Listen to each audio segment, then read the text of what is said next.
বিদেশে যেতে একেবারে মরিয়া অভিষেক বন্দ্যোপাধ্যায় এবার শীর্ষ আদালতের কাছে অনুমতি চাইলেন অভিষেক বন্দ্যোপাধ্যায়। বিদেশে যেতে চেয়ে এবার সুপ্রিম কোর্টে অভিষেক শীর্ষ আদালতে বিদেশে চিকিৎসার অনুমতি চাইলেন তিনি। বিস্তারিত জানবো, ফোনে রয়েছে প্রতিনিধি প্রিয়াঙ্কা আইচ ভৌমিক। প্রিয়াঙ্কা, কি জানা যাচ্ছে?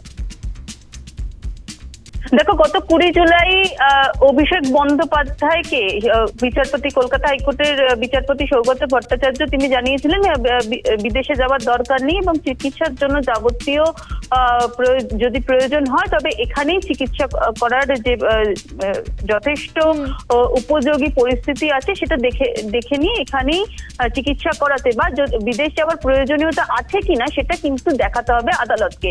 সেক্ষেত্রে আদালত যে মঞ্জুর দেয়নি বা কলকাতা হাইকোর্ট যে মঞ্জুর করেনি তার বিদেশ যাত্রা, তা কিন্তু একরকম স্পষ্ট হয়ে যায়।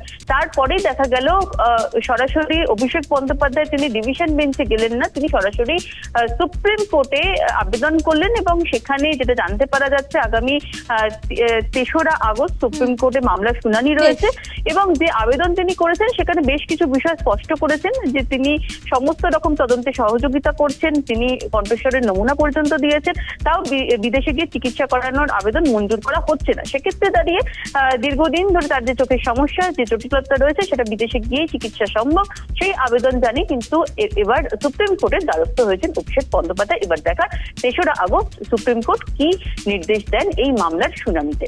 ধন্যবাদ প্রিয়াঙ্কা।